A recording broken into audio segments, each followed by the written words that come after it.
Сайн байцгаана уу? IU подкастыг сонгон сонсож буй сонсогч та бүхэндээ энэ өдрийн мэндийг хүргье. Манай өнөөдрийн зочноор олон улсын Улаанбаатар их сургуулийн оюутан залуус маань оролцож байна. За ингээд оролцогчд маань өөрсдөө танилцуулна уу. Сайн байна уу? Намайг Гууги гэдэг Хувд 2 би олон улсын Улаанбаатар их сургуулийн Солонгослын орчуулагчийн ангийн 4-р курсын оюутан. Сайн байцгаана уу? Намайг Үрийн Туяа гэдэг Солонгослын багшийн 3-р курсын оюутан.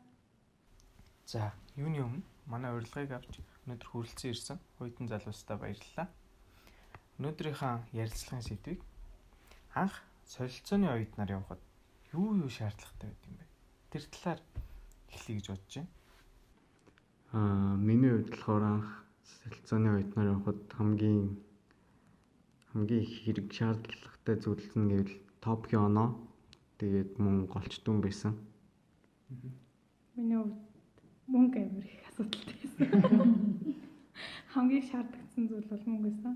Яг л одоо манай сургууль болохоор нэг яг 100% бол даахгүй яг өөрөөсөө нэг гарах зардал эдэр яг өөрөөсөө гардаг болохоор мөнгө нь тэгээд мөнгө нь жоохон их шаардлагатай. Хичнээн төгрөг ер нь шаардлагатай байсан юм байна. Хэрвээ одоо тийшээ одоо сургуультай дотор байранд орох юм бол дотор байрны мөнгийг тэгээд тийзний мөнгөтэй болох хэрэгтэй болно. Тэгээд нэг хэсэгтээ байх нөх хоолны мөнгө төгрөг бас болох хэрэгтэй. Тэгэхээр нэг дор хаяал яг одоо дотор байрны гэвэл манай би болохоор Хангук Вэгугадакю гэдэг сургууль солилцоогоор явсан. Тэгээд тэр сургуулийн дотор байр нь болохоор сая 150 мянган мөн лөө. Сая 150, сая 250. Тийм. Тэгэхээр яг Монгол мөнгөөр нэг 3 сая гаруй мөнгө хэрэг болсон. Тэгээд 3 сая дээр тэгээд зардал байгаа. Яг нэг онгоцны зардал. Тэгээд хэдэн нэг хэрэглээний мөнгө бас орох хэрэгтэй. Тэгээд нэг 4-5 сая төгрөг ер нь хэдэн бол хэрэг шаардлагатай билээ. Өмнөх жилүүд болохоор ер нь визний 5 саяыг байршуулад тэгээд явжсэн юм шиг үлээ. Тэгээд бид хоёрыг явдаг саяны жил болохоор визний 5 сая хэд байршуулах шаардлагагүй. Онгоцны виза гаргаад, батлан дагчаа гаргаад тэгээд явжсэн. Тийм. Гэтэ тэнд нөгөө дотор байрны үнэтэй хэрэг үнэтэй гэж бодож байвал тэнд нөгөө бүр ингээд яг албан ёсны амьдардаг хүн ч юм уу те байдаг бол тэр дотор байранд ороод ах юм шаардлага байдгүй л санагдсан. Голч дүн топикийн оноо хэд байх хэвээр вэ? Голч дүн болохоор ер нь 3-аас дээш. Тийм, 3.0-аас дээш үжиж бүртгүүлэх боломжтой. Тэгээд 3-аас дээш. топикийн оноо гэвэл 3 буюу 4 авцсан байвал ер нь 4 авцсан байвал бүр сайн. Очоод шууд мэргэжлийн хичээлээ үзэж болно. Хэдгээр курсээс явж болдог? 2-р курсын эхний семестрээс явж болох юм л. За, ер нь Солонгос улсад өмнө очиж ирсэн үү? Ер нь Солонгос улсад очиход ямар сэтгэл төрж байна? Тэр талаар хуваалцаач. Би болохоор өмнө нь ерөөсөй очиж үзэж байгаагүй. Тэгээ ерөөсөө ингээд очиж үзхийн сан ингээд бодоод тэгээд очисон чинь айгуу тийм орчноо ч гэсэн айгуу гоё. Нэг амар ингээд айгуу дурлаад явсан болохоор айгуу гоё санагдсан. Бүх юм. Миний хувьд болохоор би хамгийн анх 10 дугаар ангид очиж исэн. Тэгээд сая очихдоо 4 дахь удаа очичоод ирсэн. Тэгтээ өмнө нь дандаа тэмцээн ч юм уу эсвэл аяллаа визээр тийм зорилготой очиж исэн. Сая болохоор сургалтын журмаар очиод яг тэнд очиод сурсан чинь бас шал өөр мэдрэмж авсан. Хэр удаа хугацаатай сурсан бэ? 6 сар. Нэг семестр. Бид хоёр хоёулаа 6 сар сурчаад ирсэн. Монгол болон Солонгос оюутнуудын ялгаа нь юу вэ? Сургалтын ямар байна? Одоо ингээд яг наадмын чинь талаар ярил Солонгосын ард түмэн 50 сая хүн амтай. Тэгээд Монголд нийт 10 жил төгсөж байгаа сурагчдын тоо гэвэл жилд 16,000 орчим байдаг.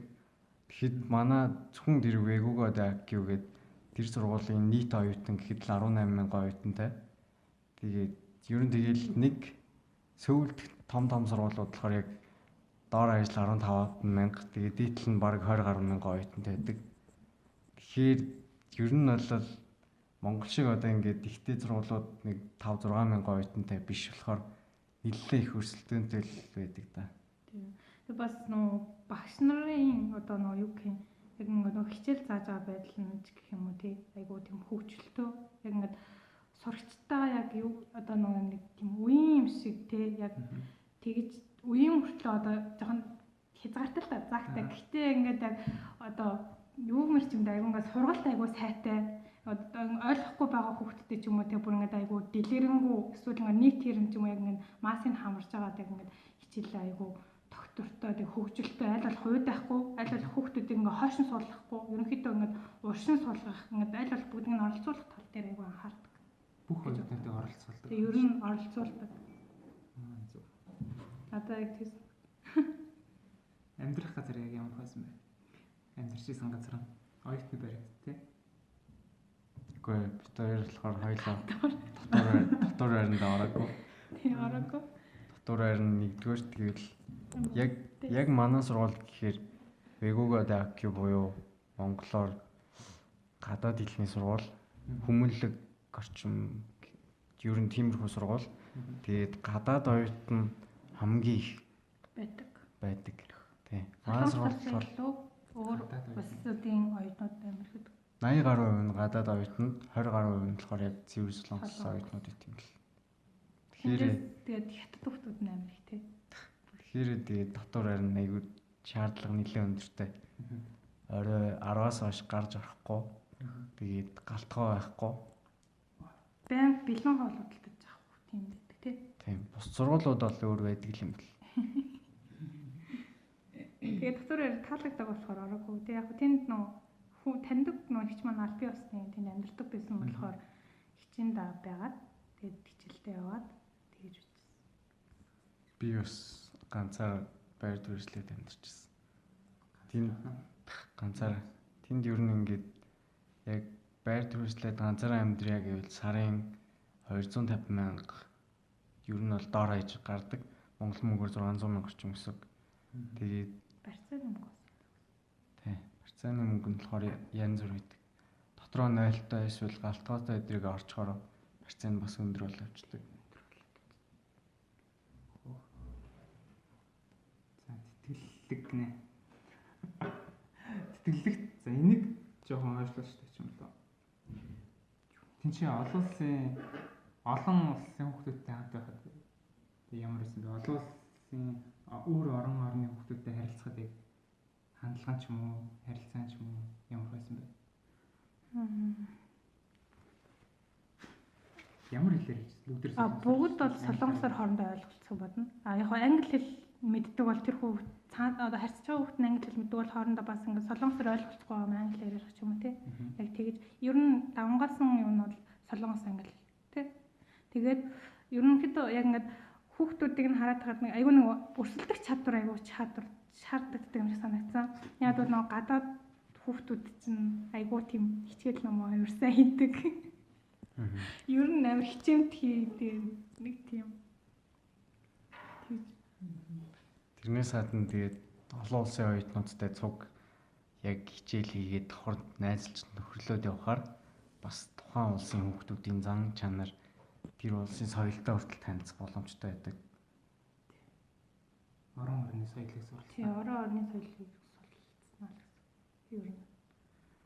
Одоо жишээлбэл би Японы найзтай ч юм уу те нэг Япон эсвэл нэг өөр тий Франц найзтай ч юм уу ингээ хоёр найзтай байлаа гэж бодоход хоорондоо солонгосоор ярьж байгаа шүү дээ. Гэтэ ингээд бүр ингээ солонгосоор бүр ингээ ойлголцохгүй юм аа хоорондоо ингээ англиар ярьах юм уу те. Тэгээд тэмүүдээ одоо тэр Франц одоо хүүхдийнхэн тэр соёл ямар идэв өө тийм манайх юм бидэн штэ ч юм уу те яг ингээд хоорондоо ингээд үг аваатай солилцоод тиймэрхүү юм яриад ерөнхийдөө аяг хөгжилтэй л байдаг. Энгийн одоо дан солонгос хүүхдүүд биш. Учираас ингээд англи хэлээ ч гэсэн аягүй дээшлүүлэх чадвар ингээд өсөх юм шиг санагдсан. Өөрөөсөө байнга ингээд яг солонгослоор бол тэр хүүхдүүдтэй харилцсан гэж байхгүй.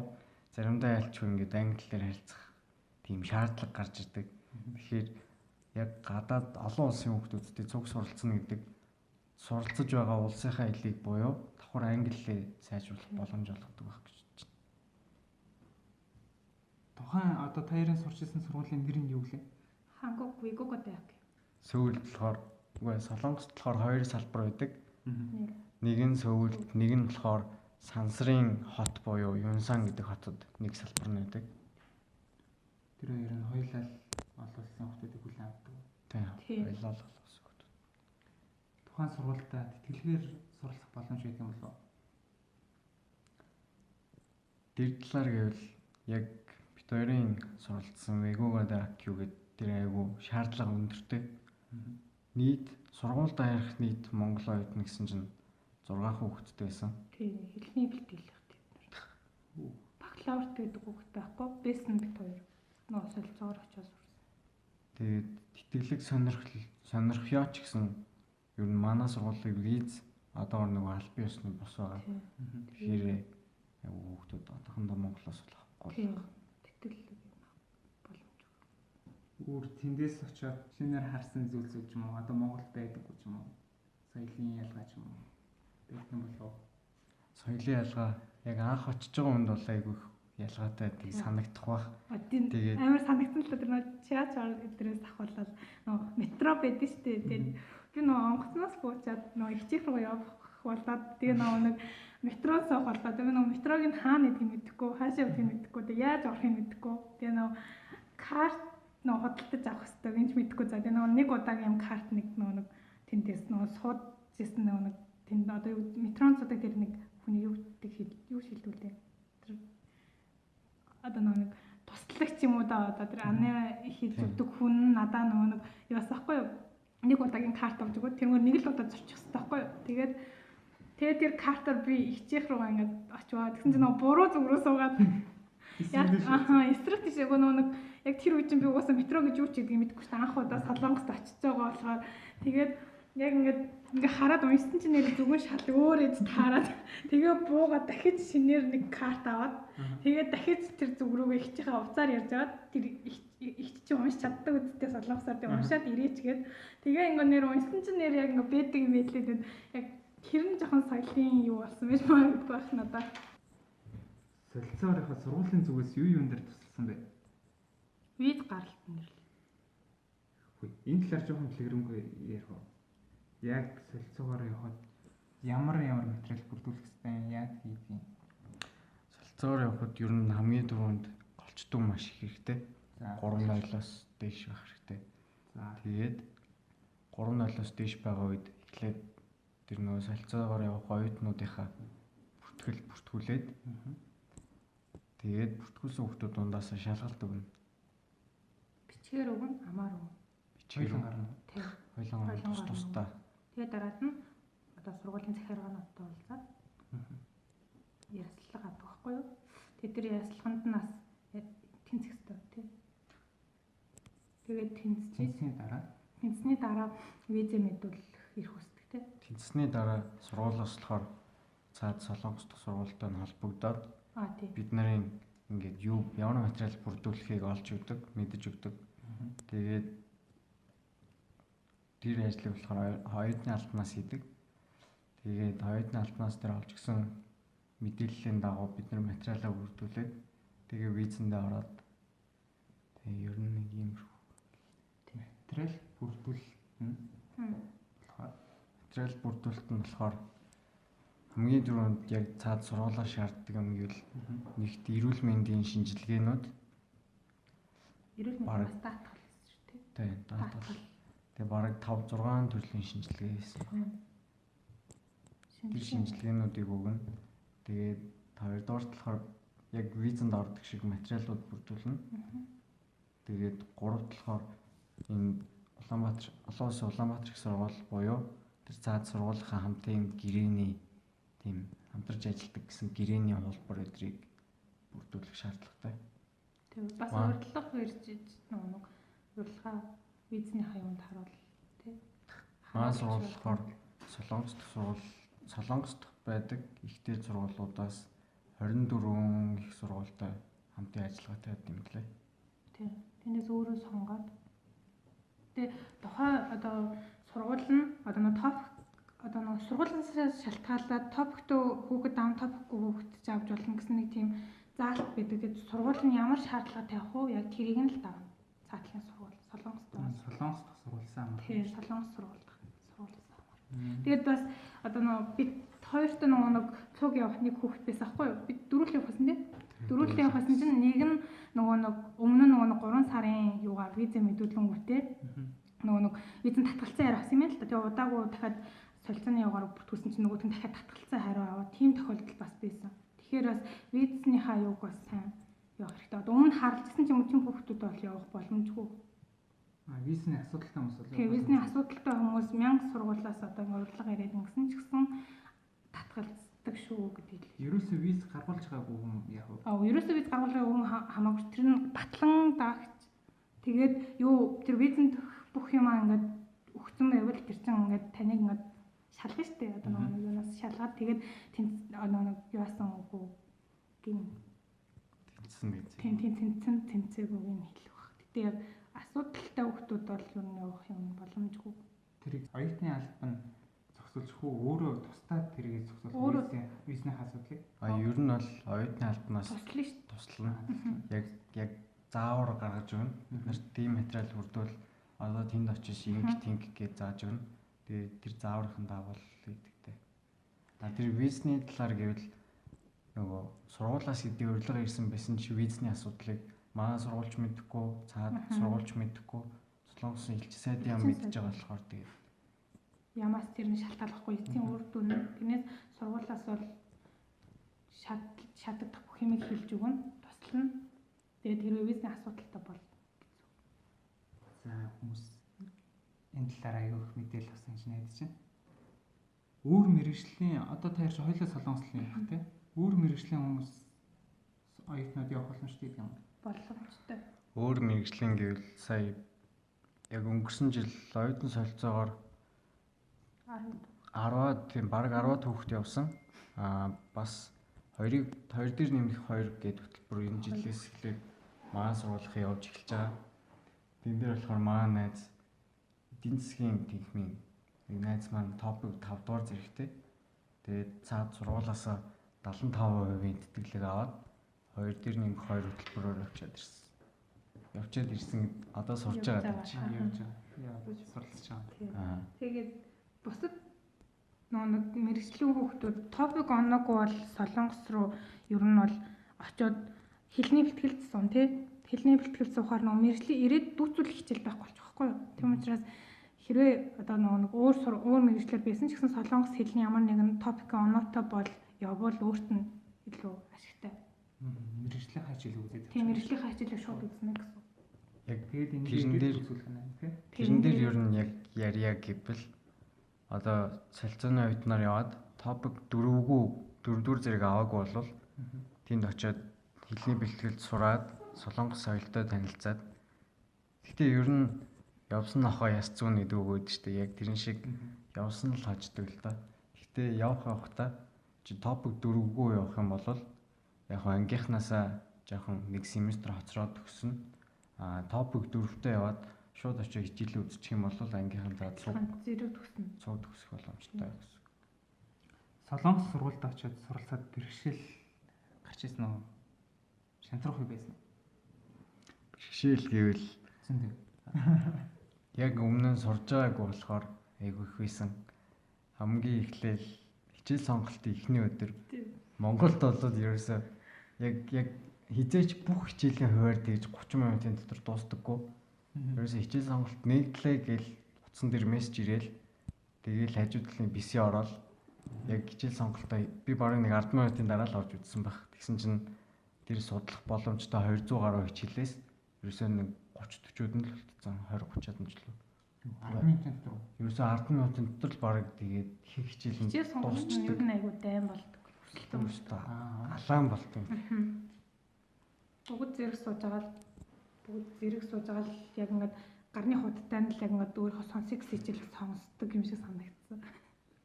Гэтэ би өөрийнхөө хичээл сонголт хийгээг манай найз утгаа хийжсэн байхгүй би нөө мдээгүй яаж хийх нь ч мэдэхгүй тэгээд нөө анх удаа очих юу ч мэдэхгүй тэгээд утгаагаар ингээд хичээлээ сонгуулад яг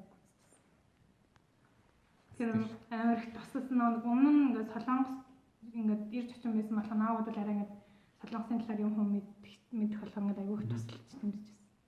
Солонгост очиод тохиолж исэн хөгжлөлтийн явдлуудаас яриач. Хөгжлөлтийн явдал гэвэл хамгийн анх очиж агаад Инчон дээр очиод тэгээд очиод төөрж исэн. Төөрөөд уйлаад гархаалгаа олохгүй уйлаад тэгээд нөгөө Инчон ч олон улсын нисэх бодол болохоор тэнцэнэ хонж болдог. Манай ах намайг ирж аавна гэж яагаад тэгээд тэр өдөр нь ирж авахааргүй болж таарад тэгээд би шүн Инчон бодол дээр хонж исэн. Хонохдоо тэгээд шинжэнгөө бараг амьдралаа бодож байгаа юм чинь. Уйлал тэгээд манай шүглэн ах ирээд тэгээд нэг авч ирсэн. Ер нь хамгийн хөвгчлөлтэй гэл тэрийг би зэж мартдаггүй. Гоё хэллээ шүү дээ. Би ч гэсэн төрсөн шүү дээ. Бас нэг сонирхолтой юм хэлэхэд одоо ингээд 100 Монголд гайд хийгээд солонгосчуудыг аваад явахаар солонгос хүмүүс бүр гайхдаг. Ингээд Улаанбаатараас гараад зөндөө удаан явж байгаа л хангуй шүнж гэсэн явал тасралтгүй явж байгаа л нэг аймаг хөдөө ингээл очихоор тэр солонгос хүмүүс бүр гайхдаг. Монголын жолооч нарыг хөө хэд нар ч одоо GPS ашиглахгүйгээр ингээд энэ газараа олоод хүрээд юм уу? Бараг зүм бэлгтэй юм уу гэж ярьдаг. Тэгээд яагаад тэгж ярьдаг вэ гэхээр солонгос цөөвлөн ингээд нөгөө хитрхи ишигүү баригдсан. Байрлал байшингууд айгүй ихтэй. Тэгээд солонгосын хүн болгон за бараг л 90% нь яг тэр барилга хаана байдаг вэ? Тэр хаана вэ гэж асуухад мэдэхгүй. Тэрнийхээ талаар би GPS-ээр хайж гаргаж ирж үзүүлдэг. Тэр нь айгүй сонирхолтой. Гэтэ ягаад гэвэл манай Монголд ч яг тийм солонгос шиг тийм GPS байхгүй шүү дээ. Нөгөө аппликейшн. Тэгэхээр нөгөө солонгос төрөх магадлал ингээ багасчихж байгаа байхгүй юу? Би болох нь очингуудаа тийм аппликейшн мэдээгүй шүү дээ. Энэ мэдээгүй байхгүй юу? Тэгээд ихчийнхээ арай гэж энэ чанаас хайгаад очиж байгаа байхгүй юу? Тэгэл нэг ийм аппликейшн зааж өгч байгаа. Тэр аппликейшн болохоор ингээд очих хүссэн газрынхаа нэрийг бичингөө шууд тэр нь ингээд гараад ирдэг. Тэгээд би нөгөө нэг сургуульд тэр ихчинд очингууд шууд сургууль руу очих хэрэгтэй байсан байхгүй юу? Тэгээд сургууль руу очих хэрэгтэйс бол сургуулийнхаа нэрийг хийсэн чинь ингээд цаг 20 минутын зайтай байна. Ийм юу зүгтсэн мөн ингээ бүх юм ингээд дэлгэрэнгүй гараад ирдэг. Яг тэр нь айгу гоё санагдсан. Монгол гэвэл тийм аппликейшн байдаггүй. Тэгээд одоо хүнээс асуухаар мэддэг хүн байгаа, мэддэггүй ч юм байгаа тий. Тэгээд би бас нөгөө өөрөө нэг монголоор одоо юу гэх юм Улаанбаатар дотор нэг ингэж явж үзээгүй мөртлөө гівгэнт ингээд шууд солонгос руу очиж байгаа байхгүй юу. Тэнгүүт ингээд аюу төөрөх бахтаа гээл тэгсэн яг төөрд юм бэ лээ. Тэгээд тэр аппликейшны ер нь хүчинд гайгүй төөрөхгүй юм олоод яваад байсан баг. Улаанбаатараараа ч яв сайн явдгүй жижигхэн солонгос явцсан юм шүү дээ. Тэгсэн. Солонгос сургуульд ямар нэгэн тийм дугуйлан спорт өдрлөг тэмцээн болдог юм уу? Тийм хөө самбалт шүү дээ. Ер нь бол зөндөө болдог шүү. Тийм зөндөө болдог. Би нөгөө урдны би ер нь ингээд багаас ингээд спортоор явжсэн. Би нөгөө волейболоор хичээлж байгаад нөгөө энэ сургууль оронгуудаа болцсон байхгүй юу? Тэгээ ингээд бараг 3 жил гарan ингээд тоглоагүй бэлтгэл хийгээгүй. Тэгээ би нөгөө ВД дээр очиод тэр нэг айгүй хөвгөлтэй бодлоо. Би нөгөө ВД дээр очиж ингээд тоглодог байхгүй юу? ВД дээр очиж удирдлагын юун дээр нь очиж тоглосон чинь багш нь намайг чи урд нь волейбол тоглодог байсан юм те гэх бүр өнгөрсөн цаг дээр байсан юм те гэх тэгэхээр би яагаад та ингэж асууж байгаа юм бэ гэдэг байхгүй. Тэгсэн чинь чамд уг нь ингээд техник байгаа ч гэсэн чи одоо тоглож чадахгүй байна. Тэгээд би тийм үгээ тэгээд чи манай секцэнд явах юм уу гэж амар тэгжсэн. Тэгээд би яг би нөө 6-аас 9 хононд хичээлдээс болохоор яг ингээд хичээлийн цаг давхцаад 6-аас 9 болохоор тэгээд би явж чадаагүй. Маа сургууль ер нь бол яг бараг л 100 гаруй төрлийн өөр төрлийн дугуулсан секснүүд байдаг.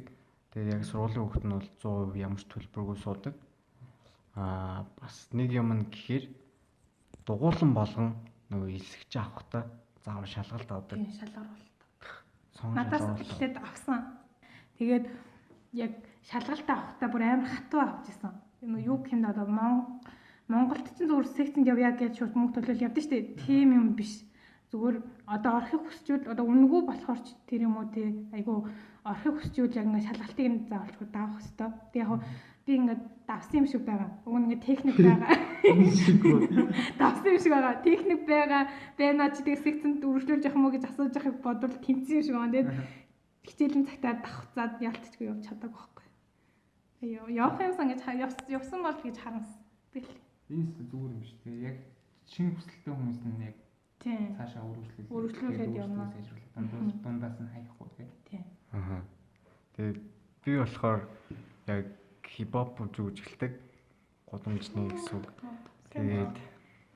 Тэгээд яг тэнд очиод бүжгийн сургалтанд дууланд байдаг гэж сонсоод бүртгүүлэх гэсэн чинь яг аль нь юм бэ гэд харсан чинь ерөөсөө нэг нүүр дүүрэн баг юм бүжгийн төрлүүдээр бүгднгээр нь сургалт явуулдаг. Тэгээд баг л 20 гаруй бүжгийн дуулан байсан. Бүгд тус тустай өөр багш нар ордог, өөр хамт олон. Тэгээд хамгийн амар нь ерөөсөө яг Монголд бүжиг бол одоогор айгүй хөгжөөг байгаа. Айгүй тийм хөгжлөн тааруухан байдаг. Тэнд болохоор ингээл нэг бүжгийн дууланд хэдэн хүүхд хамрагддаг вэ гэхээр доор ажил 20-20 гаруй хүүхд байдаг. Тэгээд яг миний тэр FID буюу тэр чөлөөт бүжгийн хамтлагын болохоор 100 гаруй гишүүнтэй. Тийм бүжгийн студид нэг галт явж ирсэн. Ганцхан төрөлтөнд 100 гаруй шүү. Тийм ганцхан төрөлт. Одоо Монголд бүжиглэх юм. Монгол ер нь бол бүжиглэж байгаа. Тийм. Гэхдээ дөрөвдүгээр курс болохоор диплом, дадлаг ингээл хамгаалт айгүй их ялчгүй ачаал ихтэй болчтой юм лээ дөрөвдүгээр курс. Тэрийгээ дагаад хариуцлах чихтэй. Тэгэхээр бүжиглэх ер нь цаг зав байхгүй байна. Одоо өөр чөлөө цагаараа хийдэг зүйлсүүд юм. Өмнө хийдэг байсан ч юм уу? Цаашдаа ер нь хийнэ. Би ер нь чөлөө цагаараа ер нь заалан тунждаг байсан. Тэгээд их сургуульд ороод ирсэн чинь мэдгүй юу хийм мэдчихсэн. Ямарсан солонгос хэлний хэлээ сайжруулна гэдэг ямарсан сургалтанд явж исэн. Их сургуульд ороод ер нь нэг тэгж ямар заалмал хөөхөө байсан. Бэнлээ тэрийг анзаарсан. Тэгээд ерөнхийдөө чөлөө цагаараа ер нь найзуудтайгаа уулзаад ер нь тийм нэг тиймэрхүү л өнгөрөөд болцсон дөө. Яг тийм өөр ашигтай бол биш гэх юм уу. Чамд өөр сонирхол байгаа. Чөлөө цагаараа.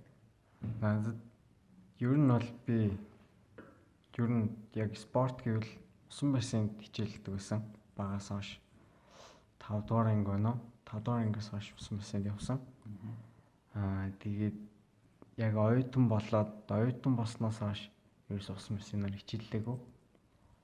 Чөлөө цагаараа юу идэг вэ гэхээр ер нь одоо яг мэрэгчлээд байгаа ш тэр юм уу?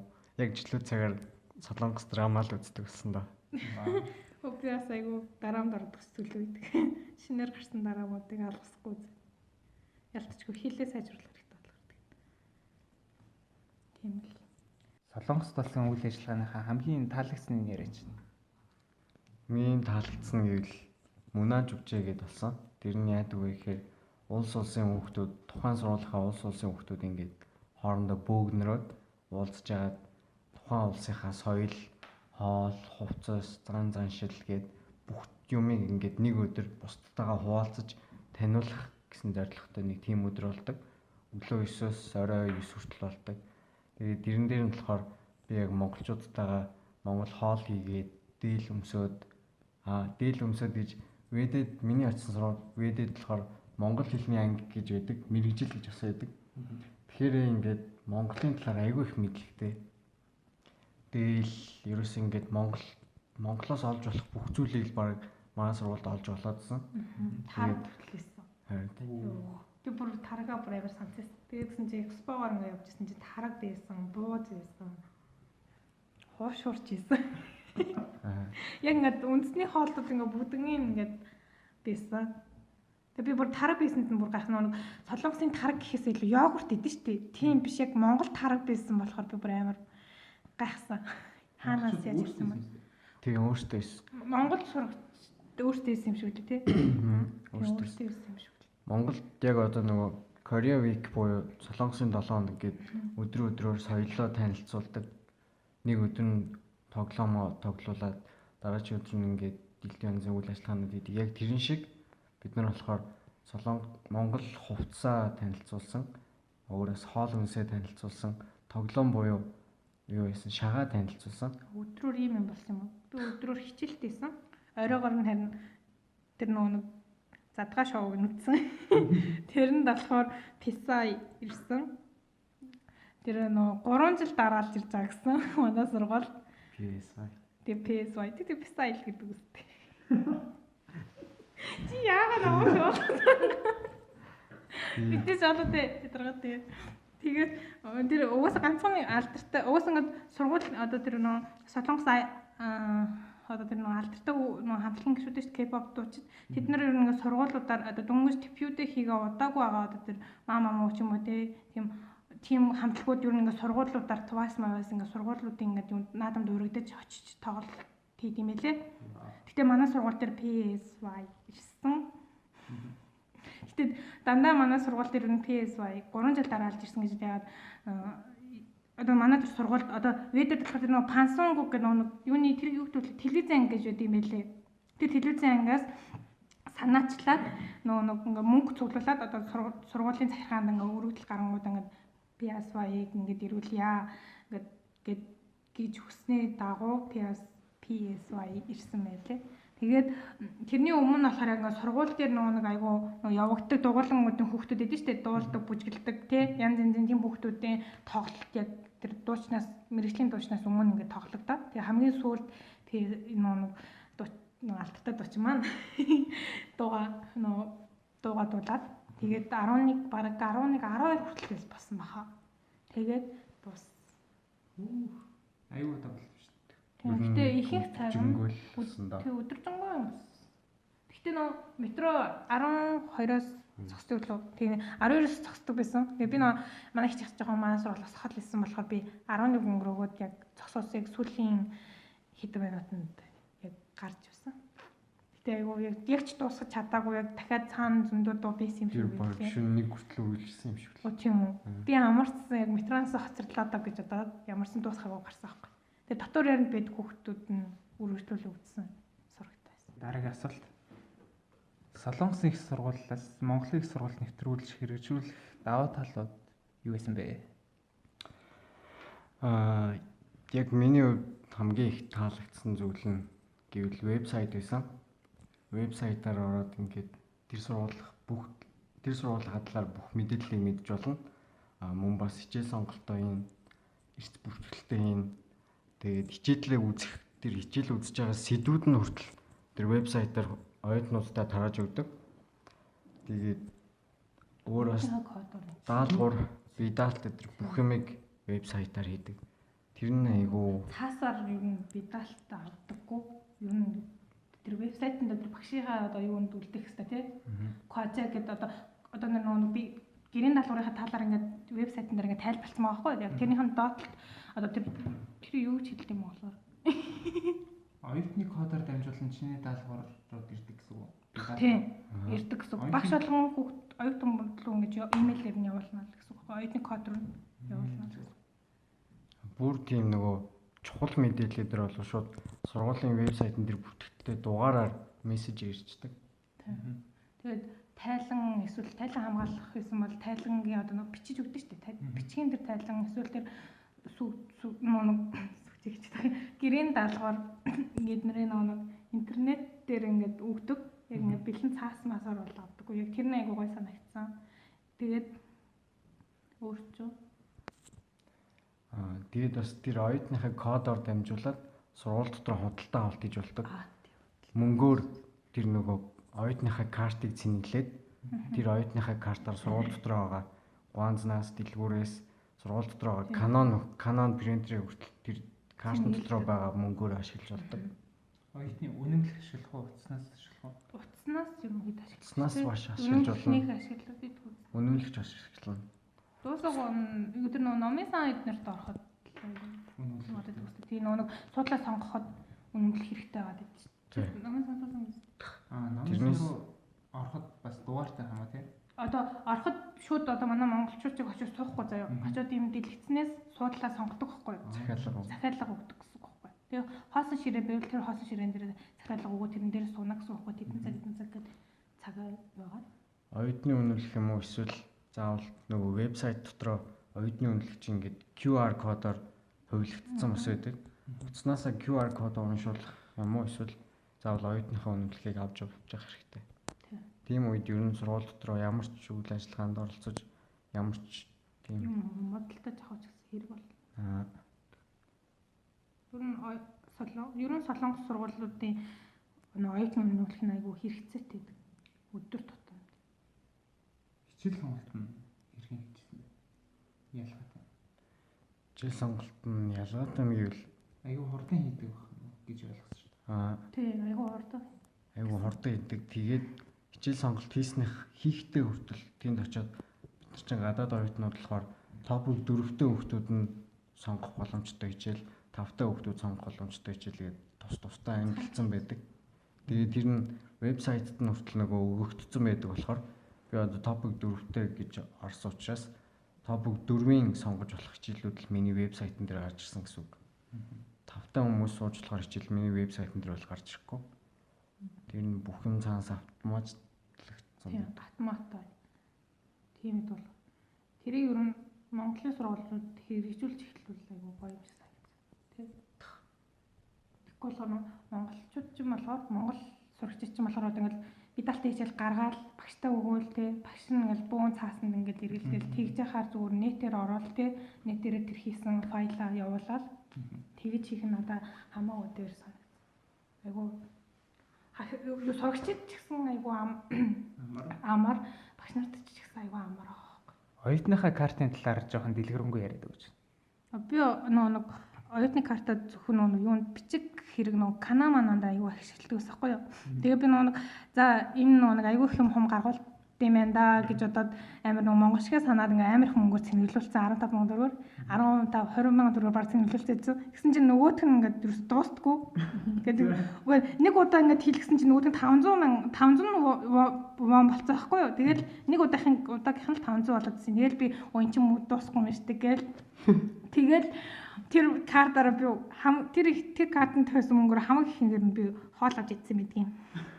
Тэр хоол нь гэхдээ ведигийн хоол бүр амар амттай, амар хямдхан. Тэгээд нэг тэр артлын сургууль Кёнгидэ-Акиугаас нөгөө хүүхдүүд ингээ орж ирж манай хоолыг иддэг. Хямдхан дээрээс ингээ амар амттай болохоор Солонгост ер нь бол тэр тал дээр айгүй их давуу тал болж өгч чаддаг. Ихтэй сургуулиуд нь яагаад гэхээр хоолнууд нь дандаа шинээрээ тэгээд сурагчдын эрүүл мэндийн төлөө гэж айгүй их анхаардаг.